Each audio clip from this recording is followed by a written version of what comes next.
ওকে, আজকে আমরা মূলত কথা বলবো পাইথনের হাইপোথিসিস টেস্টিং। হুম। আচ্ছা, হাইপোথিসিস সম্বন্ধে কারো কোনো আইডিয়া আছে? হ্যালো, আমরা হাইপোথিসিস হাইপোথিসিস জিনিসটা কি, কারো কোনো আইডিয়া আছে হাইপোথিসিস সম্বন্ধে? আমরা সাধারণত দেখি যে কোনো একটা আমরা স্ট্যাটিস্টিক অ্যানালাইসিস করার আগে আমরা একটা হাইপোথিসিস করে নেই। তো এই জি ভাইয়া। হাইপোথিসিস জিনিসটা কি? মানে হচ্ছে আমরা ভাইয়া অনেক সময় কোনো কাজ করার আগে বা কোনো এক্সপেরিমেন্ট করার আগে একটা প্রেডিকশন করে থাকি যে আমাদের রেজাল্টটা কেমন হতে পারে। হুম হুম। ওইটাকে আমরা হাইপোথিসিস বলে থাকি নরমালি ভাই। যেমন একটা এক্সাম্পল দাও দেখি। যেমন ভাই হচ্ছে অনেক সময় আমরা সার্ভে করি বা হচ্ছে আহ কি বলে কোন একটা ধরেন আমি যে সিভিলে জব করে, যারা যারা সিভিলে জব করে তাদের যখন একটা বিল্ডিং করে তখন একটা হাইপোথিস করে না যে এই বিল্ডিং কতজন এস্টিমেট করে না যে কতজন মানুষ বসবাস করতে পারবে। তো বিল্ডিংটা বানানোর ডিজাইন ওইভাবে করা হয়, তারপর ডিজাইনটা করার পর এক্সপেরিমেন্ট বানানোর পর তারপর আমরা এক্স্যাক্টলি আমরা বুঝতে পারি যে কয়জন এদিকে মানে বসবাস করতে পারে। তো এই বিল্ডিংটা বানানোর আগে আমরা একটা সার্ভে বা হচ্ছে স্ট্যাটিস্টিক্যাল অ্যানালাইসিস করে যে যে যেই মাধ্যমে অ্যানালাইসিস করি সেটাকে বলে হাইপোথিসিস। হুম হুম।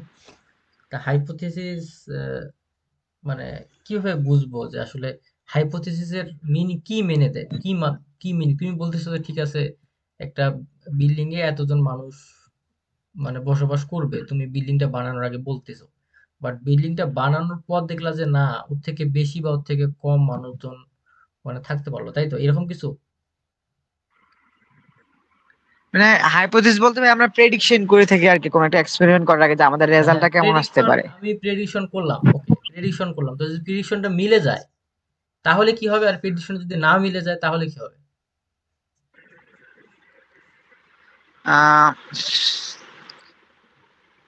ভাই হাইপোথিসিস তো কয়েক ধরনের হইতে পারে, যেমন নাল যেমন? হাইপোথিসিস হয়, তারপর আহ হুম হুম। হাইপোথিসিস হয় অথবা নাল হাইপোথিসিস হয়। নাল হাইপোথিসিস বা মানে হাইপোথিসিস, তাই তো? মানে হচ্ছে রিজেক্ট যেটা হয় আর কি, হাইপোথিসিস যদি আচ্ছা, রিজেক্ট হয়। হাইপোথিসিস কয় ধরনের, আইডিয়া আছে তোমার? দুই ধরনের মেবি ভাইয়া। যেমন কি কি?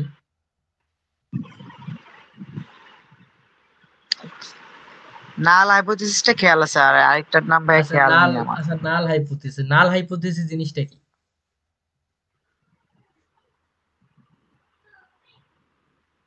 আইডিয়া আছে, কোনো ধারণা আছে? না ভাইয়া, অনেক আগে পড়ছিলাম তো খেয়াল আচ্ছা, নেই। নাল আমরা সাধারণত এই যে একটু আগে যে বললা যে বিল্ডিং তৈরি করতেছে, তাই তো? তা আমি বিল্ডিংও তৈরি করতে পারি, বা বিল্ডিং তৈরি করার আগে, হ্যাঁ, আমি এক্স্যাক্টলি হচ্ছে তোমাদের এখানে বলতেছি যে আসলে এই এই এই কতগুলা মানুষ আসলে থাকতে পারবে। ওকে, ওকে, ঠিক আছে। যদি তুমি যে চিন্তাটা করলা এটা যদি মিলে যায়, হ্যাঁ, তাহলে আমরা এটাকে বলতেছি নাল হাইপোথিসিস বা ট্রু, এক্স্যাক্টলি মিলে গেল। আমি বললাম যে ২০০ জন মানুষ থাকতে পারবে, বাট ২০০ জন মানুষই এখানে থাকতে পারলো, তাই তো? তাহলে আমরা এটাকে বলতেছি জি নাল ভাইয়া। হাইপোথিসিস। নাল হাইপোথিসিস ট্রু।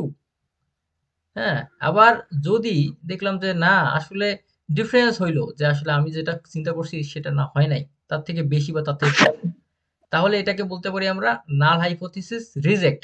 যখনই নাল হাইপোথিসিস রিজেক্ট হবে তখনই অল্টারনেটিভ হাইপোথিসিস অ্যাকসেপ্ট করবে। এখন অল্টারনেটিভ হাইপোথিসিস কি, মানে ডিফারেন্স আছে, আমি যা চিন্তা করলাম সেটা ডিফারেন্স আছে, তাই তো? এই দুইটা জিনিস কি বুঝতে পারছো কিনা? নাল হাইপোথিসিস এবং অল্টারনেটিভ হাইপোথিসিস মানে কি, এটা কি বুঝতে পারছো? জি ভাইয়া। আচ্ছা, তাহলে আমি একটা প্র্যাকটিক্যাল এক্সাম্পল দিই, তাই তো? আমরা এই যে যেহেতু আমি ক্লাইমেট সায়েন্সের কথা বলতেছি এখানে, আমি জানি সবাই ক্লাইমেট সায়েন্সের, তো আমরা ক্লাইমেট সায়েন্সে আমরা ইভাপো ট্রান্সপিরেশন বলি। ইভাপো ট্রান্সপিরেশন সম্বন্ধে কারো কোনো আইডিয়া আছে? জি ভাইয়া আছে। বলো তো ইভাপো ট্রান্সপিরেশন কি? শুনতে পাচ্ছেন ভাইয়া? হ্যাঁ, শুনতে পাচ্ছি, বলো ইভাপো ট্রান্সপিরেশন বলতে কি বুঝি আমরা? হ্যালো। হ্যাঁ, আমি শুনতে পারছি, তুমি কি শুনতে পারছো?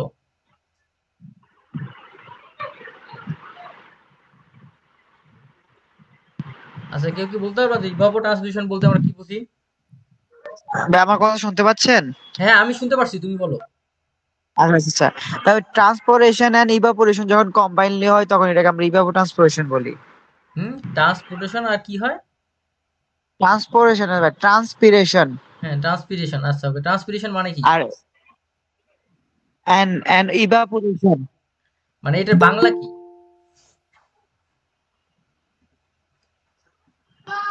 বাংলা কি এটা? মানে হচ্ছে ভাইয়া আমরা যে মানে আর্থ সারফেস থেকে যে মানে যে পানিটা ওয়াটারটা উপরে উঠে মানে ইভাপোরেশন হয়ে এটা আরেকটা। মানে পানি বাষ্প হয়ে উড়ে যায়, তাই তো? ময়েশ্চার ফ্লো করে, তাই তো? হ্যাঁ হ্যাঁ জি ভাইয়া। আচ্ছা, ওকে। ভ্যাপন জিনিসটা হচ্ছে ভ্যাপন প্রক্রিয়া। এরকম যে যখন টেম্পারেচার বেশি হয়, হ্যাঁ, যখন টেম্পারেচার বেশি হয় আমাদের সারফেসে, যেটাকে আমরা বলি ওশান বা ল্যান্ড, তখন ওশান বা ল্যান্ড থেকে কিছু পানি বাষ্প হয়ে উপরে উড়ে যায়, তাই তো? তাহলে এটাকে আমরা বলতেছি ইভাপোট্রান্সপিরেশন।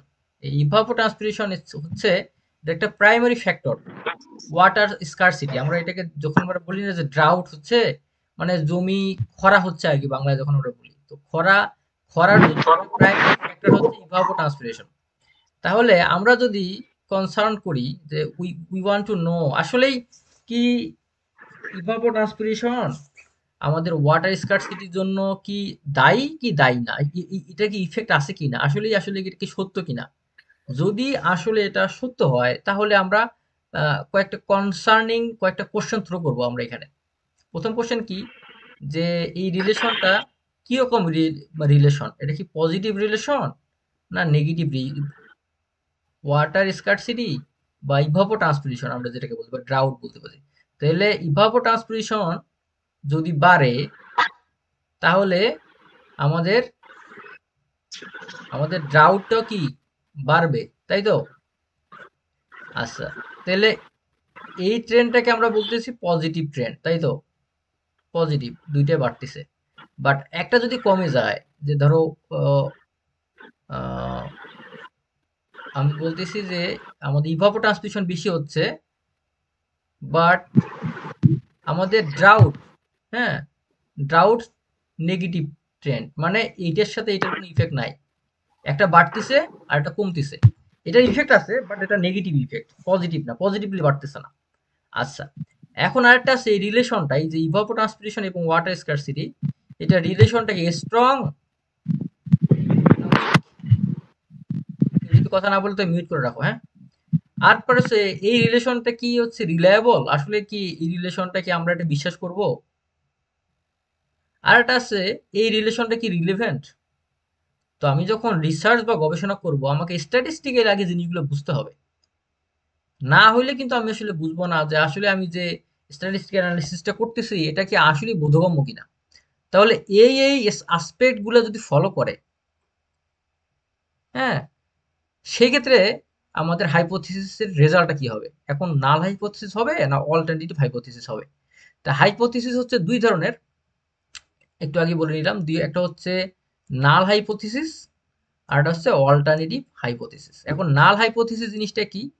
যদি নাল হাইপোথিসিসটা ট্রু হয়, নাল হাইপোথিসিস ট্রু মানে আমি বলতেছি যে এই ইভাপোট্রান্সপিরেশন আর ড্রাউট জিনিসটা একই। ইভাপোট্রান্সপিরেশন ইকুয়াল টু ড্রাউট, তাই তো? জিনিসটা একই, মানে এই দুটোর কোনো ইফেক্ট নাই, এটাও যা এটাও তা। যদি সেটা হয়, যদি কোনো ইফেক্ট না থাকে, যেমন পজিটিভ, এটা পজিটিভ বাড়তিছে, এটাও পজিটিভ বাড়বে, বা এটা পজিটিভ বাড়তিছে এটা নেগেটিভ কমবে, এইরকম আর কি। দুইটার ইফেক্ট যদি না থাকে, যদি কোনো ইফেক্ট না থাকে, no effect of evapotranspiration and drought, তাহলে আমরা এটাকে বলতেছি হাইপোথিসিসটা হচ্ছে ট্রু, নাল হাইপোথিসিসটা ট্রু। আচ্ছা, আদারওয়াইজ যদি এটা না হয়, তার মানে কি আসলে যদি কোনো ইফেক্ট থাকে, যে এটার মধ্যে কোনো ইফেক্ট আছে না, ইভাপোট্রান্সপিরেশন বাড়ার সঙ্গে সঙ্গে আমাদের ড্রাউটের পরিমাণটা সিগনিফিক্যান্টলি কমতেছে বা সিগনিফিক্যান্টলি বাড়তেছে, ইফেক্ট আছে, ইফেক্ট আছে, একটার সাথে আরেকটার ইফেক্ট আছে, তাহলে আমি এটাকে বলতেছি যে নাল হাইপোথিসিস ফলস। যখনই নাল হাইপোথিসিস ফলস হবে তখন অল্টারনেটিভ হাইপোথিসিসটা ট্রু হবে। We need to accept the alternative hypothesis, আমাদের অন্যভাবে চিন্তা করতে হবে। তাহলে এইখানে আমি বলবো ইভাপোট্রান্সপিরেশন নট ইকুয়াল টু ড্রাউট, এটা সমান না। এটার এই দুইটা সমান না, দুইটা আলাদা আলাদা ভেরিয়েবল। আমরা বলতে পারি যে টেম্পারেচার ওয়ান একটা মানে জেলার টেম্পারেচার আর একটা জেলার টেম্পারেচার, ধরো রংপুরের টেম্পারেচার আর ঢাকার টেম্পারেচার, হ্যাঁ, এই দুটা এলাকার আমি মিন টেম্পারেচার যদি সেম থাকে, তাহলে কি আমি তো বলতেছি যে মিন মিন মিন টেম্পারেচার ধরো এক মাসের টেম্পারেচার, এটা ধরো এক মাসের টেম্পারেচার হচ্ছে 25 ডিগ্রি সেলসিয়াস গড় টেম্পারেচার। আবার ঢাকার ক্ষেত্রেও টেম্পারেচার একই 25 ডিগ্রি সেলসিয়াস। তাহলে দুইটার মিন টেম্পারেচারটা কি এক, তাই তো?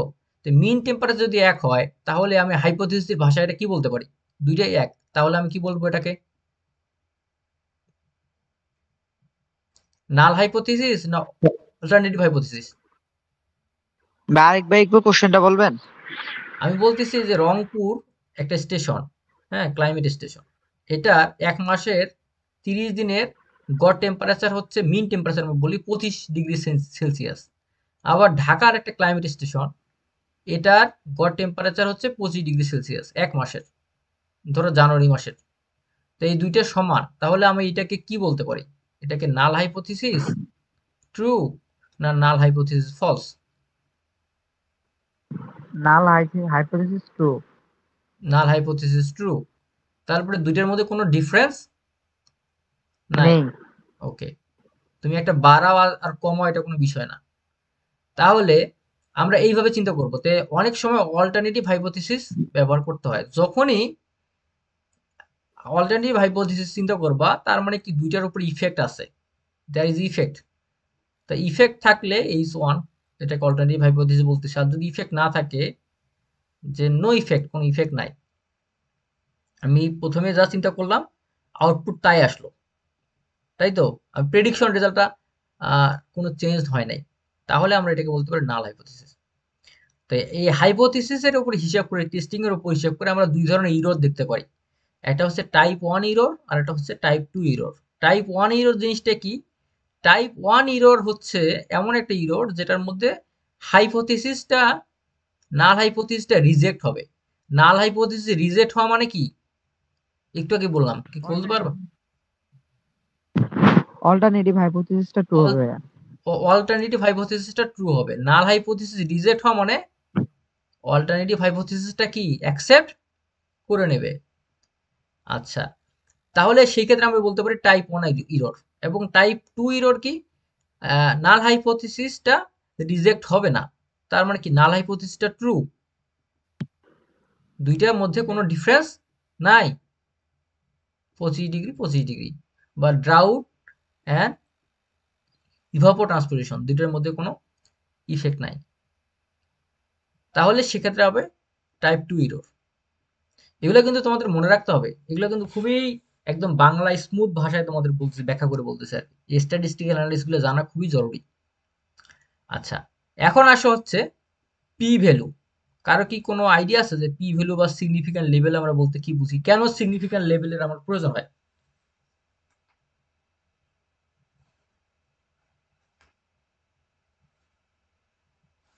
সিগনিফিক্যান্ট লেভেল জিনিসটা কি, বা পি ভ্যালু জিনিসটা কি? কার কোনো আইডিয়া আছে?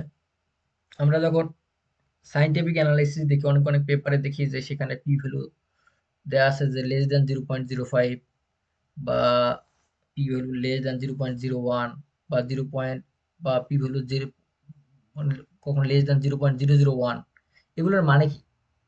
কার কোনো আইডিয়া আছে?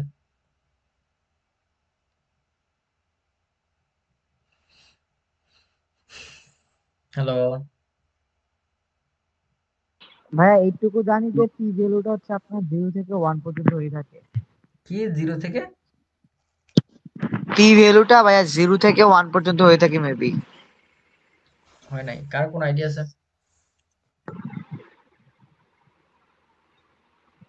আমরা পি ভ্যালু কেন কেন মানে ক্যালকুলেশন করার প্রয়োজন হয় আমাদের?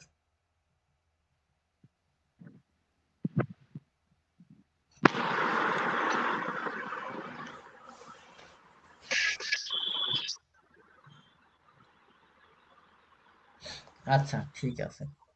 পি ভ্যালু মানে সিগনিফিক্যান্ট লেভেল বা প্রবাবিলিটি ডিস্ট্রিবিউশন। Probability distribution. এখন পি ভ্যালু বা সিগনিফিক্যান্ট লেভেল জিনিসটা হচ্ছে যে আমরা প্রথমে আগে টেবিল 5 এ যাই। হ্যাঁ? টেবিল 5 এ। টেবিল 5 এ যাচ্ছি যে পি ভ্যালু এবং কনফিডেন্স লেভেল।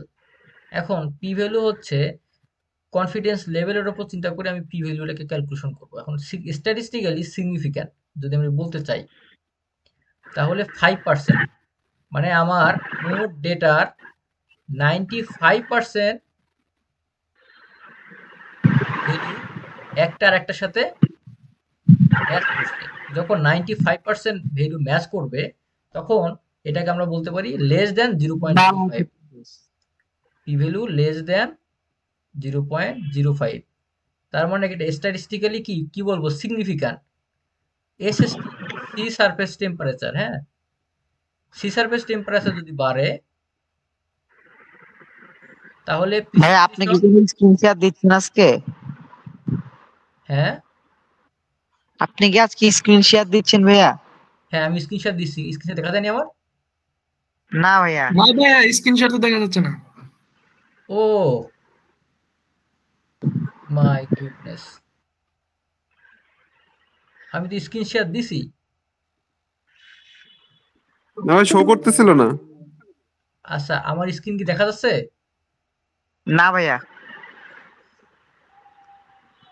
স্ক্রিন দেখা যাচ্ছে না? না ভাইয়া। না ভাইয়া। ওকে, দাঁড়াও।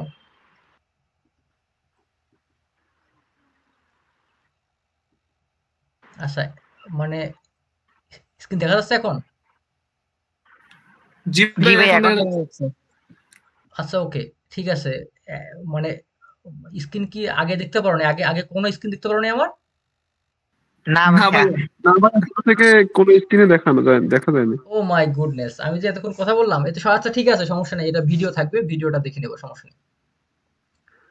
আচ্ছা, তো আমি যেটা বললাম যে পি ভ্যালু বা সিগনিফিক্যান্ট লেভেল জিনিসটা হচ্ছে, আচ্ছা, ওকে,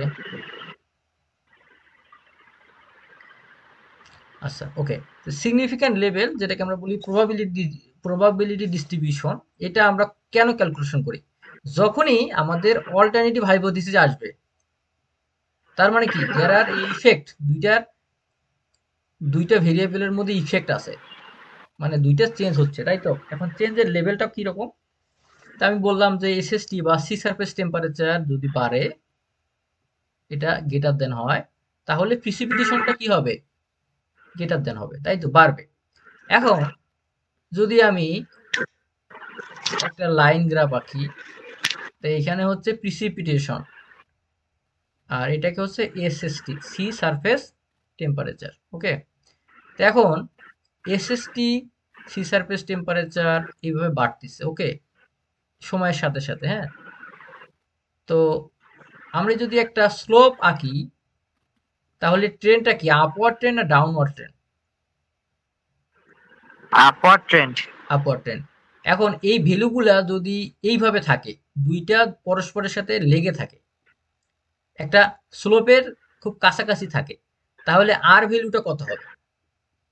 আর মানে কোরিলেশন, দুইটা একটার সাথে কোরিলেট করতেছে, তাহলে এই ভ্যালু মানে এস্টিমেট ভ্যালুটা কত হবে?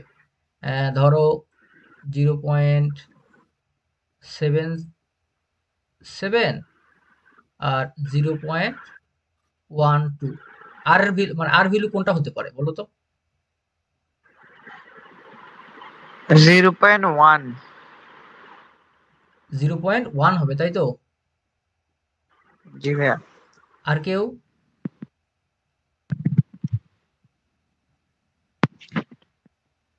আর কার কোনো ধারণা আছে যে এই প্রিসিপিটেশন এবং এসএসটি, সি সারফেস টেম্পারেচারের ভ্যালুগুলো এরকম করে কোরিলেট করছে? তাহলে এখানে আর ভ্যালুটা কত হতে পারে? 0.01 না 0.77, কোনটা হতে পারে?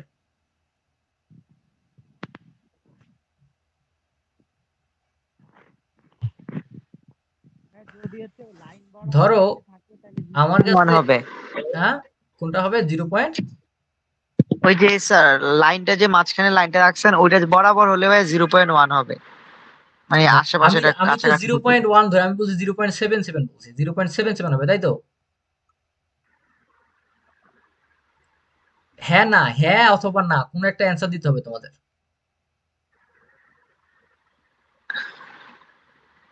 না ভাইয়া, লাইন বরাবর হলে 1 হওয়ার কথা। লাইন বরাবর ওয়ান হওয়ার কথা, কেন ওয়ান হবে? কারণ এটা সবচেয়ে নিকটস্থ আছে তাই।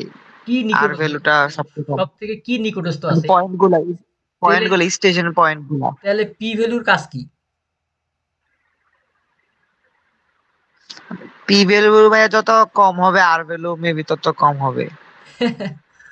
পি ভ্যালু যত কম হবে আর ভ্যালু তত কম হবে তাই তো? না, পি ভ্যালু হচ্ছে কনফিডেন্স লেভেল। আসলে আমি দুইটা ভেরিয়েবলের মধ্যে কত পার্সেন্ট ডেটা, 100% ডেটার মধ্যে কত পার্সেন্ট ডেটা হাইলি কোরিলেটেড। তো 95% আচ্ছা যদি ধরি, তাহলে 100%-এর মধ্যে 90% ডেটা আমরা 100 তে 100 ধরতে পারি না। 100 তো ধরা যায় না। আমাদের মেজারেবল পয়েন্ট হচ্ছে 95% ডেটা। এখন 95% আর 99%। তো 99% ডেটা আসলে স্ট্যাটিস্টিক্যালি অনেক সময় সিগনিফিক্যান্ট হয় না। হ্যাঁ? তো আমরা সেইজন্য আমরা 95% ধরি, মানে 5% ইন্টারভ্যাল। হ্যাঁ? তাহলে 95% ডেটা মানে 0.95%। তাহলে এই তাহলে এটা ভাইয়া 0.07 হবে, 0.77 হবে। 0.77 হবে। তাহলে অনেকগুলো ডেটা এটার সাথে কোরিলেটেড করছে। আর যদি এটা না হইতো তাহলে আর এর ভ্যালু এরকম হইতো। মানে এখানে আর ডেটা থাকতো না। ধরো এই মানে কাছাকাছি ডেটাগুলো থাকতো না। হ্যাঁ? জি ভাইয়া। তখন আমাদের ভ্যালু হইতো এরকম, এরকম, এরকম। তাহলে এটা স্ট্যাটিস্টিক্যালি কি তখন সিগনিফিক্যান্ট বলা যেত যখন আর এর মান 0.01? না। তখন এটা স্ট্যাটিস্টিক্যালি সিগনিফিক্যান্ট বলা যেত না। তাহলে আমাদের এই জন্য পি ভ্যালুটা দরকার। তোমরা যারা স্ট্যাটিস্টিক্স শিখো, তোমাদের যারা স্যাররা শিখায়, তো তোমাদের মধ্যে অনেক বেশি গ্যাপ, স্যাররা আসলে এইভাবে শেখায় না যে আমি আসলে কেন শিখবো এটা, স্ট্যাটিস্টিক্যালি সিগনিফিক্যান্ট কেন হবে। এখন আমরা বলতেছি 95% হলে 5% ইন্টারভেল। তাহলে এইটাকে আমরা এটাকে বলতে পারি এটা, অথবা 95% কনফিডেন্স, আমরা এটাকে বলতে পারি কনফিডেন্স ইন্টারভেল যেটাকে আমরা বলি, বা কনফিডেন্স লেভেল। এটা হচ্ছে 1% মানে 99। হ্যাঁ? তো আমরা যখন স্ট্যাটিস্টিক্যাল অ্যানালিসিস করি তখন আমরা এইটাকে স্ট্যান্ডার্ডাইজ ধরি আরকি, ওয়ান টেইল টেস্টের ক্ষেত্রে। আচ্ছা, এখন আসো যে সিগনিফিক্যান্ট লেভেল আসলে আমরা কিভাবে ক্যালকুলেশন করি। এই যে আমরা সিগনিফিক্যান্ট লেভেল এই যে ক্যালকুলেশন করলাম, এই যে p ভ্যালু 0.05 সিগনিফিক্যান্ট লেভেল।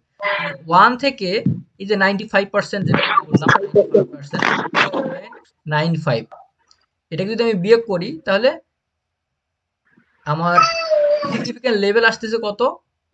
0.95, 0.95, এটাই হচ্ছে আমার সিগনিফিক্যান্ট লেভেল। এই যে আমরা যদি 95% হিসাব করি, 95% সমান সমান 0. এই যে 95, এটা যেহেতু পার্সেন্ট আছে, আমি পার্সেন্টটাকে যদি আমি সংখ্যায় নিয়ে যাই তাহলে এটা কি হবে? এটাকে কত দ্বারা ভাগ দেবো বলো? 100 দ্বারা 100। ভাগ দেবো। তাহলে আমার আউটপুট কত আসবে? 0.95। এটা আমার 0.95। তাহলে 1 থেকে 0.95 যদি আমি বিয়োগ দেই, তাহলে মোট ডেটা থেকে তাহলে 0.05। এই 0.05 টাকেই আমরা সিগনিফিক্যান্ট লেভেল ধরছি। সিগনিফিক্যান্ট লেভেল কত? 95% কনফিডেন্স লেভেলে। এখন সিমিলারলি যদি 0.1 হয় তাহলে 99 কনফিডেন্স ইন্টারভ্যাল বা কনফিডেন্স লেভেল। কিন্তু আসলে কি স্ট্যাটিস্টিক্যালি 99% হয়? অনেক ক্ষেত্রে হয় না। কারণ জিনিসটা তো ডিফারেন্ট জিনিস। হ্যাঁ? তো সেই ক্ষেত্রে আমরা স্ট্যান্ডার্ডাইজ ধরি হচ্ছে 95% টাকে ধরি স্ট্যান্ডার্ডাইজ। এখন আসো কনফিডেন্স ইন্টারভ্যাল। কনফিডেন্স ইন্টারভ্যাল জিনিসটা কি? কনফিডেন্স ইন্টারভ্যাল সংক্ষেপে আমরা বলি সিআই। এই কনফিডেন্স ইন্টারভ্যাল জিনিসটার কেন প্রয়োজন পড়ে? কনফিডেন্স ইন্টারভ্যাল যদি আমি ক্যালকুলেশন করি তাহলে আমি কোন একটা ভ্যালুর মিন ক্যালকুলেশন করব। এটাকে আমরা এই যে এক্স বার যেটাকে আমরা বলতে পারি মিন, তারপরে Z plus minus Z. Z হচ্ছে আমাদের চুজেন ভ্যালু, কিছু ভ্যালু আমরা চুজ করব, এবং এসটা হচ্ছে স্ট্যান্ডার্ড ডেভিয়েশন, আর এনটা হচ্ছে ওইতম যে কয়টা ভ্যালু আছে, হ্যাঁ, total number of observation. Total N হচ্ছে টোটাল নাম্বার অফ অবজারভেশন, যতগুলো অবজারভেশন আমরা নেব। এখন জেড ভ্যালু যদি জেড জেড হচ্ছে আমাদের চোজেন ভ্যালু, জেড ভ্যালু যদি 1.98 হয় 95% কনফিডেন্স লেভেলে, তাহলে আমাদের সম্পূর্ণ জেড ভ্যালু ও দুইটা হচ্ছে, একটা 95% কনফিডেন্স লেভেলে আর একটা হচ্ছে 99% কনফিডেন্স লেভেলে। তো দুইটা আলাদা আলাদা, হ্যাঁ, জেড ভ্যালু কিন্তু দুইটা। তা আমরা স্ট্যাটিস্টিক্যালি হিসাব করতে তখন 99 তখন 1.96% হিসেবে ক্যালকুলেশন করতে পারি। এবার একটা এক্সাম্পল দেয়া আছে। এখন বলতে পারছি যে we need to calculate confidence interval. যদি আমরা কোনো একটা স্ট্যাটিস্টিক্যালি কনফিডেন্স ইন্টারভ্যাল ক্যালকুলেশন করতে চাই, তাহলে আমি সিগনিফিকেন্ট লেভেল দুইটা ধরবো, একটা হচ্ছে 0.05 আর একটা হচ্ছে 0.01। তো বাট আমি সিগনিফিকেন্ট লেভেলে এখানে ধরতেছি যে 95% কনফিডেন্স লেভেলে। তাহলে আমরা যদি এটা হিসেব করি তাহলে মিন, তারপরে স্যাম্পল সাইজ আর সার্টেন ইয়ার, মানে যেটাকে আমরা টোটাল নাম্বার অফ মানে মানে পিপল 100, তাহলে এই স্যাম্পল ভ্যালুটার যদি 30 মিনিট যদি অ্যাকচুয়াল মিন হয়, তাহলে সেই ক্ষেত্রে আমাদের কনফিডেন্স ইন্টারভ্যাল কত হবে? আমাদের জেড এবং আর এর মান আমি বসাবো যে 30, এটা হচ্ছে মিন ভ্যালু, আমরা 30 মিনিট, হ্যাঁ, তাহলে আমাদের জেড এর মান দেয়া আছে এখানে 95%-এ। তাহলে আমাদের কনফিডেন্স ইন্টারভ্যাল কিভাবে ক্যালকুলেশন করব? তাহলে স্ট্যান্ডার্ড ডেভিয়েশন আগে আমাদের বের করতে। স্ট্যান্ডার্ড ডেভিয়েশন বের করার সিস্টেম জানো তোমরা? ফর্মুলা আছে একটা। কি ফর্মুলা?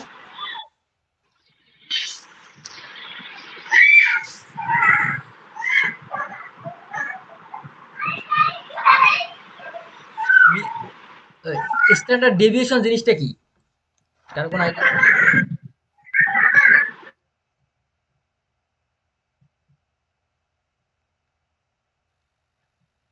যে কেউ শেয়ার করতে পারো।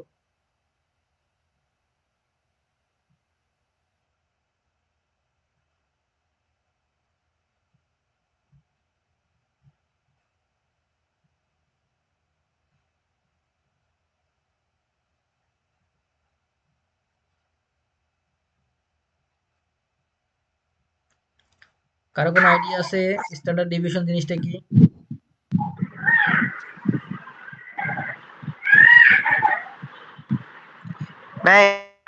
ভেরিয়েশন মানে আমাদের যে ভেরিয়েবল গুলো থাকে এটার মাঝে যে ভেরিয়েশনটা থাকে।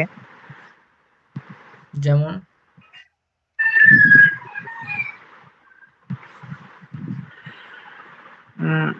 যেমন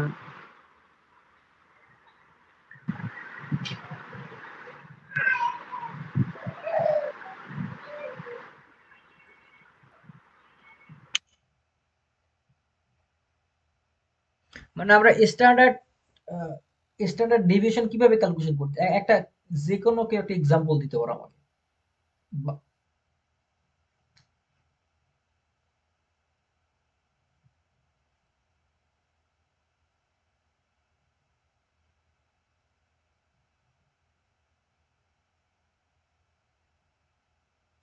স্ট্যান্ডার্ড ডেভিয়েশন বলতে আমি কি বুঝতে পারি আর কি, বাংলায় বলতে পারো আর কি।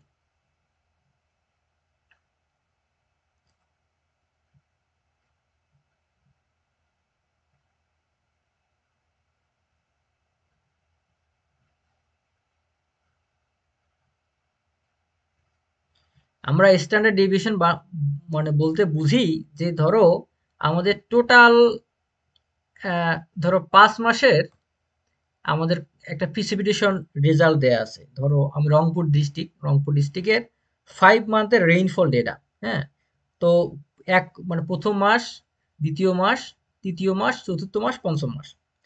তাহলে এই প্রত্যেকটা মান্থের টোটাল প্রিসিপিটেশন প্রথমটা দেওয়া আছে ধরো 100 মিলিমিটার, তারপরের মাসে টোটাল প্রিসিপিটেশন দেওয়া আছে 120 মিলিমিটার, তারপরে দেওয়া আছে 80 মিলিমিটার, তারপরে 110, তারপরে 90, তাই তো?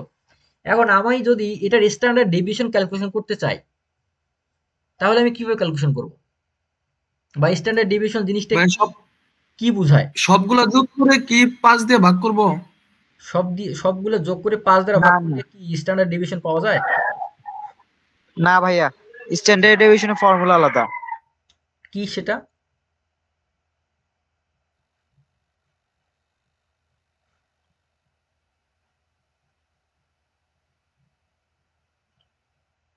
কারো কোনো আইডিয়া?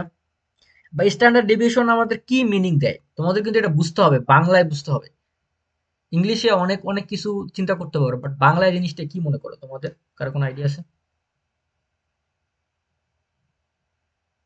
স্ট্যান্ডার্ড ডেভিয়েশন মূলত কি ব্যাখ্যা দেয়?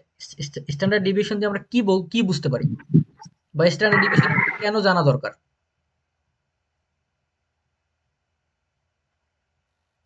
আচ্ছা, যাই হোক, তোমরা হয়তো জানো না। হ্যাঁ, স্ট্যান্ডার্ড ডেভিয়েশন হচ্ছে আমাদের টোটাল কত ভ্যালু আছে, এবং এই ভ্যালু থেকে আমাদের ডেটা সেটগুলো কতটা দূরে, আমাদের মিন বা অ্যাভারেজ ভ্যালু থেকে আমাদের প্রত্যেকটা ডেটা কত দূরে আছে। ধরো আমি একটু আগে বললাম যে আমাদের 5টা মাস, 5 মাসের রেইনফল আমি বললাম 100, 120, হ্যাঁ, ধরো 100, হ্যাঁ, প্লাস 120, হ্যাঁ, তারপরে ধরো 80,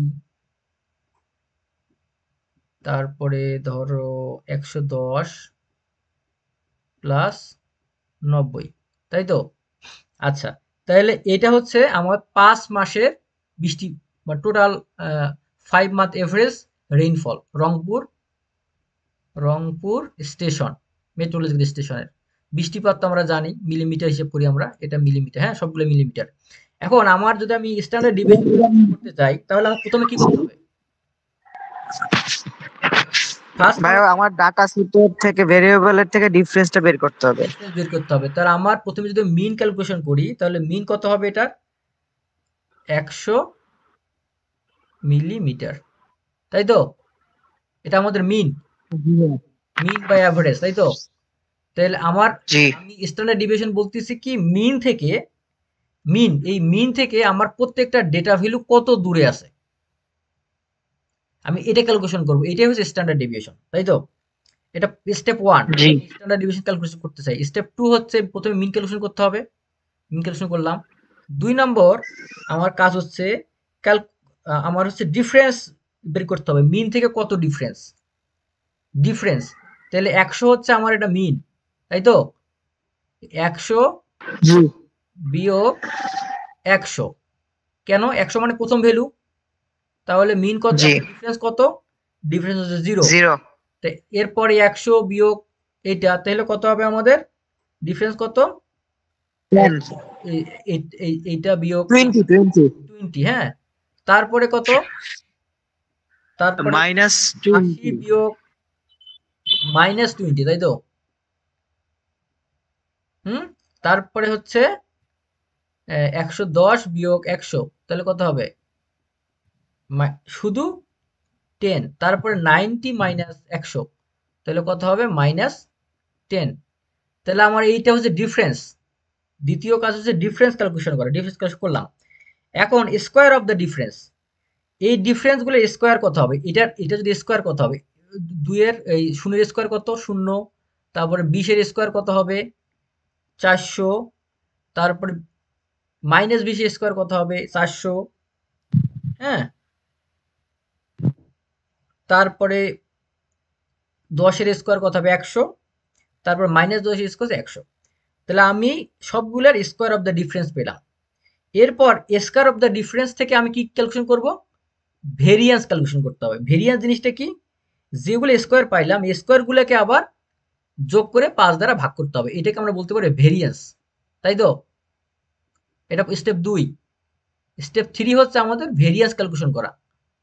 ভেরিয়েন্স মানে একইভাবে এই যে যেটা আমি পাইলাম 0, 400, এই যে 0 স্কোয়ার যেটা পাইলাম 400, হ্যাঁ, সবগুলা যদি আমি যোগ করে 5 দ্বারা ভাগ করি, তাহলে আমি এটা কি পাবো? ভেরিয়েন্স পাবো। এই যে ভেরিয়েন্স, এই ভেরিয়েন্সটাকে যদি আমি স্কোয়ার দ্বারা, রুট দ্বারা স্কোয়ার করি, তাহলে আমি পাবো স্ট্যান্ডার্ড ডেভিয়েশন। স্ট্যান্ডার্ড ডেভিয়েশন হচ্ছে তাহলে আমাদের আউটপুট আসতেছে কত? ভেরিয়েন্স এর আউটপুট আসতেছে 200, কারণ সবগুলো যোগ করে 5 দ্বারা ভাগ করলে আমাদের আউটপুট আসছে 200। তাহলে 200 হচ্ছে স্ট্যান্ডার্ড, এই যে কি রুট স্কোয়ার কত হবে? প্লাস মাইনাস 14.4, এটাকে বলতে পারি স্ট্যান্ডার্ড ডেভিয়েশন। কারো কোনো কোশ্চেন আছে স্ট্যান্ডার্ড ডেভিয়েশন কিভাবে ক্যালকুলেশন করতে হয়? না ভাইয়া। আচ্ছা, তাহলে এইভাবে স্ট্যান্ডার্ড ডেভিয়েশন ক্যালকুলেশন করছে। স্ট্যান্ডার্ড ডেভিয়েশন থেকে এই যে আমার নাম টোটাল নাম্বার অফ স্যাম্পল বা পপুলেশন, এটাকে ভাগ করছে। ভাগ করার পর আমরা পাচ্ছি কনফিডেন্স ইন্টারভ্যাল। কনফিডেন্স ইন্টারভ্যাল এইটা মানে কি? এই যে 30 প্লাস মাইনাস 0.48, এটার মানে কি? কার কোনো আইডিয়া আছে? মানে এই সংখ্যাটার মানে কি? মানে এটা ভাইয়া 0.4 এরটা মানে হয় বেশি হইতে পারে অথবা 30 থেকে কম হইতে পারে। কমও হতে পারে। তো এটা হচ্ছে কনফিডেন্স ইন্টারভ্যাল। তো এরপর আমি আসি যে degree of freedom. Degree of freedom জিনিসটা কি?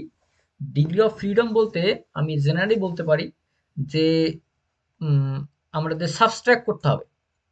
আমাদের মিন থেকে যে পরিমাণ, যে টোটাল নাম্বারটাকে আমি যদি সাবস্ট্রাক্ট করতে পারি, তাহলে আমি এটাকে বলতে পারি ডিগ্রি অফ ফ্রিডম। কত পরিমাণ ডেটা, হ্যাঁ, generally minus subtracting the number of parameter.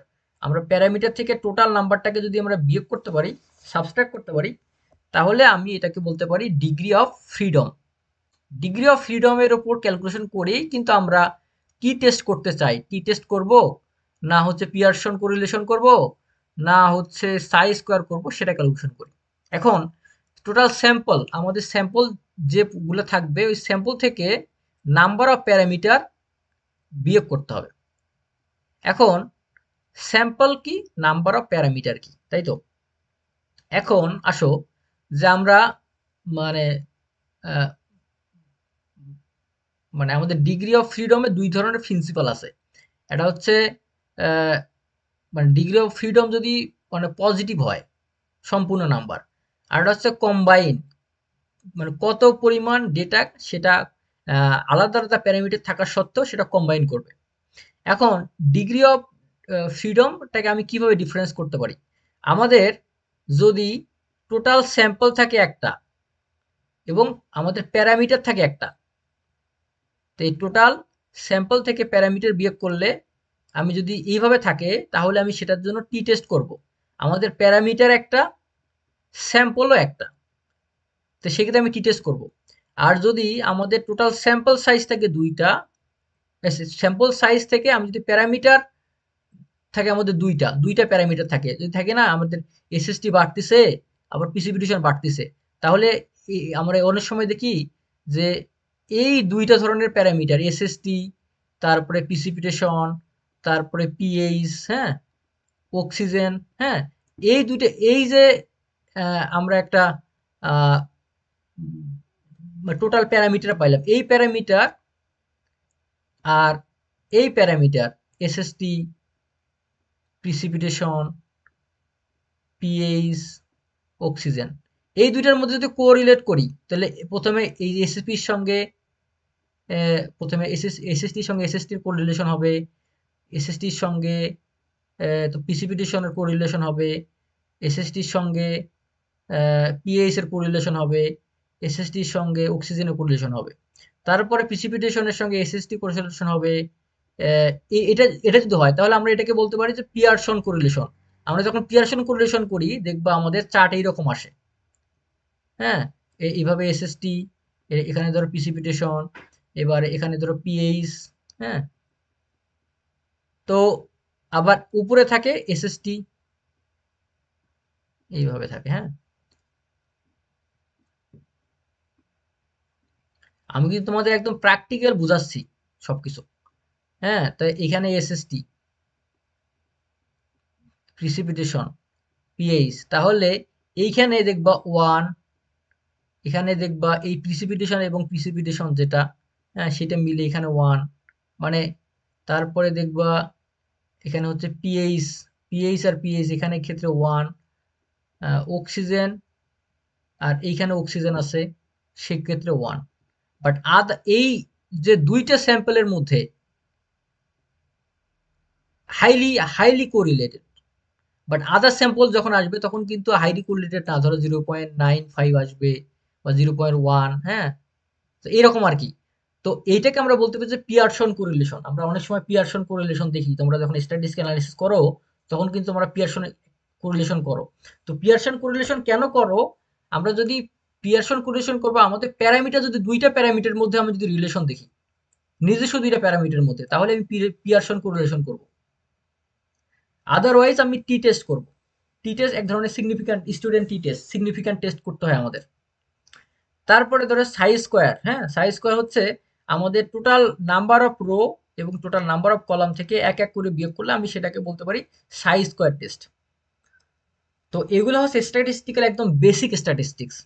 তোমরা আসলে এই জিনিসগুলো আরো যখন প্র্যাকটিক্যাল দেখবা তখন আরো বেশি ইন্টারেস্টিং হবে। তো তোমাদের এই বইটা, আমরা একটা বই লিখছি, তোমরা বইটা ডাউনলোড করতে পারবে, স্ট্যাটিস্টিক্যাল ডেটা অ্যানালাইসিস এবং ভিজুয়ালাইজেশন। ফ্রি একটা বই বাংলাদেশে, যারা ডেটা অ্যানালাইসিস শিখতে চাও।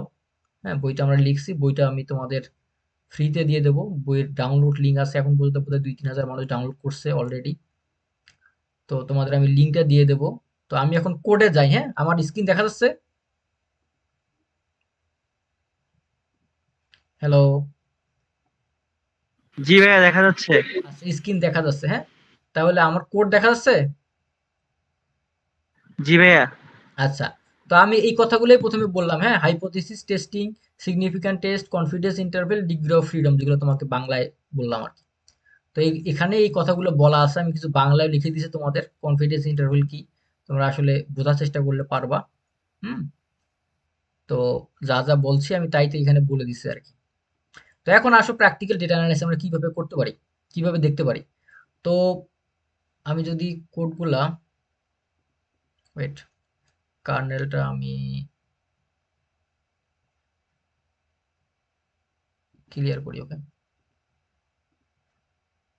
আচ্ছা, ওকে। তাহলে তোমরা এগুলো দেখে নিবা, বাট আমি প্রথম হচ্ছে, ওকে, কার্নেল ক্লিয়ার, ওকে। তাহলে আমি প্রথমে হচ্ছে আহ, দুইটা স্টেশনের ডেটা নিছি। ধরো একটা রংপুর স্টেশন, একটা হচ্ছে ঢাকা স্টেশন। তো এখন আমি ডেটাটাকে রান করি। হ্যাঁ, রান করলে দেখতে পারবা। তো রান করার জন্য এই যে তোমাদের আগে বলছি, এগুলো তো তোমরা জানোই কিভাবে আমরা, মানে আমরা লাইব্রেরি ইনপুট করব। তো লাইব্রেরি আমাদের দুইটা লাইব্রেরি লাগবে এখানে। একটা হচ্ছে পান্ডাস লাইব্রেরি, ওটা হচ্ছে সাইপাই লাইব্রেরি। সাইপাই লাইব্রেরি মূলত একটা স্ট্যাটিস্টিক্যাল অ্যানালাইসিসের জন্য লাইব্রেরি। এই দুইটা লাইব্রেরি তোমাদের ইম্পোর্ট করতে হবে। তো প্রথম কাজ হচ্ছে যে রিজন 1 টেম্পারেচার এবং রিজন 2, এই দুইটা টেম্পারেচারের মধ্যে আমি হাইপোথেসিস যদি করি, তাহলে আমি নাল হাইপোথিসিস কখন বলবো? ধরো আমি নাল হাইপোথিসিস যদি বলি যে দুইটা রিজনের মধ্যে টেম্পারেচার ডিফারেন্স যদি থাকে, তাহলে সেটা কি নাল হাইপোথিসিস হবে? আর যদি না থাকে তাহলে কি হবে? একটু আগে বললাম, তুমি কি বলতে পারবা? ভাই কি বললেন কোশ্চেনটা একটু?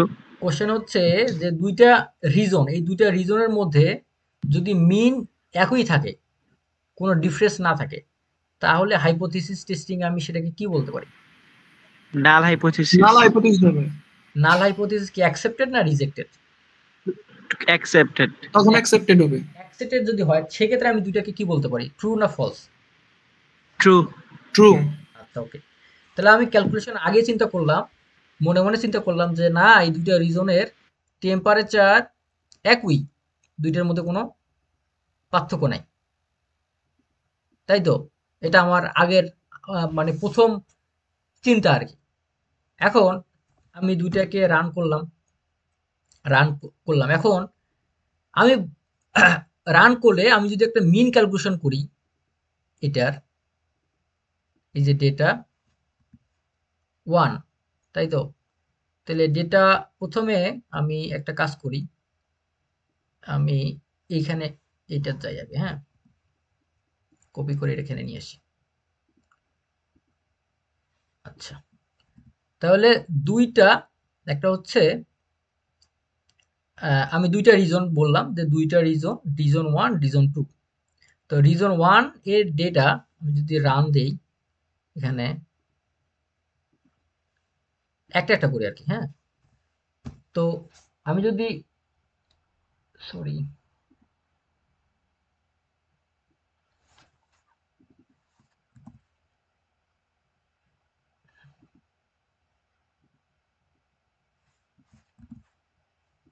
ওকে, রান দিলাম। রান দেওয়ার পর আমি রিজন 1 এর কথা বললাম। তাহলে রিজন 1 যখন আমি ওয়েট আচ্ছা রিজন 1, হ্যাঁ রিজন 1 মানে এই যে প্রথম রিজনটা, আমি এই রিজনের প্রথম একটা কলাম, আমি যদি এটার মিন ক্যালকুলেশন করি,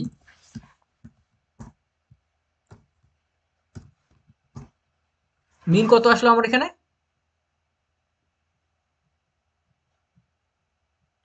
14.4 14.43, তাই তো? আমি যদি এখন প্রথমে বললাম যে আসলে দুইটা রিজনের মধ্যে কোনো চেঞ্জ নাই, এটা আমার প্রথম চিন্তা।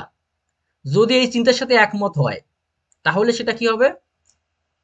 নাল হাইপোথিসিস ট্রু হবে না ফলস হবে? ট্রু হবে। বাট আমি আসলে কি চাচ্ছি, এটা দেখো মনে রাখো 14 পয়েন্ট কত 43, তাই তো? 40 আচ্ছা ওকে, বাট হলো কত? মানে প্রথমটা হচ্ছে 14.43, বাট দ্বিতীয়টা কত? 16.75। 16. তাহলে কি আসলে কি আমি আমার হাইপোথিসিসটা কি রিজেক্ট হবে না অ্যাকসেপ্ট হবে? রিজেক্ট হবে। রিজেক্ট রিজেক্ট হবে। তো রিজেক্ট হলে কি হবে? Alternative alternative alternative alternative hypothesis হবে। এই অল্টারনেটিভ হাইপোথিসিস যখন হবে তখনই কিন্তু আমার এই যে কনফিডেন্স ইন্টারভেল, সিগনিফিক্যান্ট লেভেল এগুলো যাচাই করতে হবে।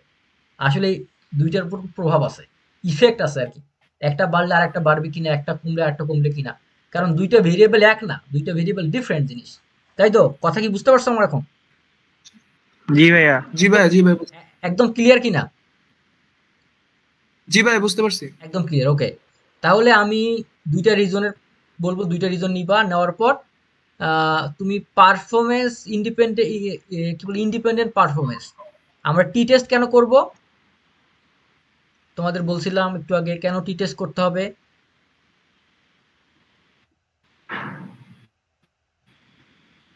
ভাইয়া ওই যে কতটুক পার্সেন্টেজ এটা ইয়ে হয় এটা বের করার জন্য। আচ্ছা 95%. আচ্ছা, আমাদের কনফিডেন্স লেভেলে আমি যদি ওকে জাস্ট একটা একটা করে তোমাদের করে দেখাই, নাহলে তোমরা আসলে বুঝবা না জিনিসটা কি হয়েছে এখানে। এখন দেখো, আমি যদি এটা টি টেস্ট ক্যালকুলেশন করি, তাহলে আমি যদি টি স্টার দেখি, টি স্টার জিনিসটা কি?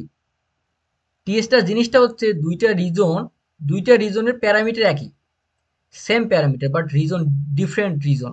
এই রিজনের মধ্যে স্ট্যাটিস্টিক্যালি এটা ডিফারেন্স কিরকম? হ্যাঁ, এটাকে বলতেছি পারফরমেন্স অ্যানালাইসিস করতে হয় প্রথমে। তো পি ভ্যালু দেখি, টিতে দিলাম পি ভ্যালু কত? পি ভ্যালু 0.003, 95% কনফিডেন্স লেভেলে, 95% কনফিডেন্স লেভেলে।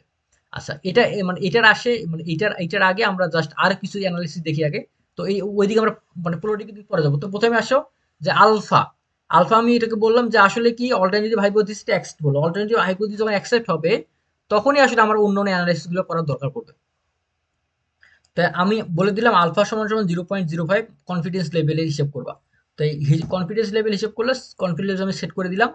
এখন স্যাম্পল সাইজ 1, স্যাম্পল 1 আমি টেম্পারেচার রিজন 1 নেব, নিয়ে এটার এই স্যাম্পলটাগুলোকে আমি মিন ক্যালকুলেশন করব, স্ট্যান্ডার্ড ইরর দেখব, সাই স্কোয়ার দেখব। হ্যাঁ, তাহলে আমার আউটপুট কত আসে? আমাদের 95% কনফিডেন্স লেভেলে আমার কি বলে স্ট্যান্ডার্ড, আমাদের সাই স্কোয়ার বা সাই ভ্যালু হচ্ছে, একটা হচ্ছে স্লোপ, মানে স্লোপ অনুযায়ী একটা হচ্ছে রো এবং কলামের ক্ষেত্রে দুইটা আউটপুট আসছে। এখন টি টেস্ট বা পি ভ্যালুর ক্ষেত্রে আমাদের পি ভ্যালুর ক্ষেত্রে কিরকম আসবে, বা রিজন 1 এবং রিজন 2 এর ক্ষেত্রে। হ্যাঁ, তো রিজন 1 এর ক্ষেত্রে কত এবং রিজন 2 এর ক্ষেত্রে কত আসবে, মানে দুইটারই স্ট্যাটিস্টিক্যাল অ্যানালাইসিসের ক্ষেত্রে দুইটার আউটপুট আছে রিজন 1 রিজন 2 এর ক্ষেত্রে। আমাদের আউটপুট হচ্ছে এটা, এবং পি ভ্যালু কত, হাইলি কোরিলেটেড, দুইটার সাথে কোরিলেটেড, এবং সিগনিফিক্যান্টলি ইনক্রিজ কিনা ডিক্রিজ সেটা আমরা ক্যালকুলেশন করলাম। এখন আসো degree of freedom. Degree of freedom কি একটু আগে বললাম যে কত আমাদের মোট প্যারামিটার থেকে মোট স্যাম্পল সাইজ থেকে প্যারামিটারগুলো, আমাদের প্যারামিটার দুইটা, এটা রিজন 1 রিজন 2, সেই ক্ষেত্রে আমাদের স্যাম্পল 1 স্যাম্পল 2 ক্ষেত্রে ক্যালকুলেশন করব, যেহেতু আমাদের দুইটা মানে দুইটা রিজনের ক্ষেত্রে তাহলে ডিগ্রি অফ ফ্রিডম কত হবে? 58। কেন 58 হবে? দেখো আমাদের স্যাম্পল কয়টা? 0 থেকে 30, মানে 30, মানে 30 দিনের ডেটা আছে, তাই তো? আমাদের টোটাল পপুলেশন হচ্ছে 60, 30 আর 30 যোগ করলে 60 হয়। 60 মাইনাস 2 কেন? দুইটা রিজন, রিজন 1, রিজন 2। তাহলে টোটাল স্যাম্পল থেকে স্যাম্পল 1, স্যাম্পল 2 দুইটা যোগ করব, করার পর -2 কেন? দুইটা রিজন। এই জন্য ডিগ্রি অফ ফ্রিডম কত? 58। আমাদের ডিগ্রি অফ ফ্রিডম ক্যালকুলেশন 58। এখন আসো আমাদের টোটাল যে আমি যে ক্যালকুলেশনটা করলাম, এই ক্যালকুলেশনের আউটপুট ভ্যালু কত আসে? আসলে আমি যে বললাম যে সিগনিফিকেন্টলি এটা ইনক্রিজ করলো না ডিক্রিজ করলো, আমরা এটা এখন দেখবো। যদি মিন চেঞ্জ হয় তাহলে সিগনিফিকেন্টলি কি বলে, আমাদের যদি মিন চেঞ্জ হয় তাহলে আমরা হাইপোথিসিসে আমি যে হিসাব করলাম যে প্রথম দুইটা সমান, আসলে সমান না, তাহলে নাল হাইপোথিসিসটা ফলস হবে। ফলস যখন হবে মানে রিজেক্ট হবে, তখন অল্টারনেটিভ হাইপোথিসিসটা অ্যাকসেপ্ট করবে। আউটপুট কত আসে আমাদের?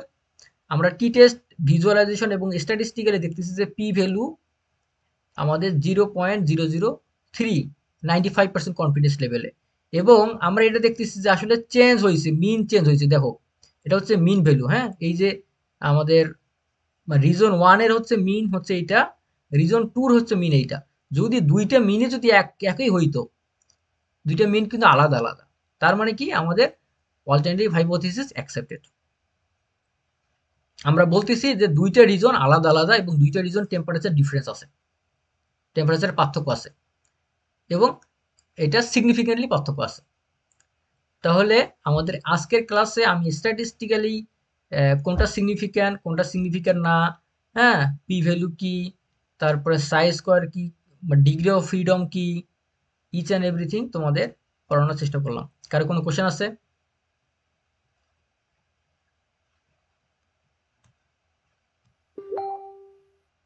হ্যালো, কারো কোনো কোশ্চেন? ভাই লাস্টের দিকে একটু বুঝি না, ওই যে সি সি ভ্যালু বা ওইটা, ওই টপিকটা কোনটা? আরেকটু উপরে ভাইয়া। কোনটা? উম, আরেকটু উপরে ভাইয়া, মানে ওই সিআই যে ছিল। এই সিআই তো বললাম, এই যে সিআই জিনিসটা তো এখানেই আছে, তোমাদের এখানেই তো ব্যাখ্যা করে বললাম যে টোটাল কলাম থেকে আমাদের কলাম এবং রো থেকে 1 করে মাইনাস করতে হবে। 1 মিনিট,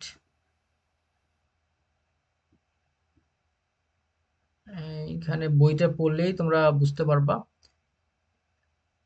কনফিডেন্স ইন্টারভেল, হ্যাঁ,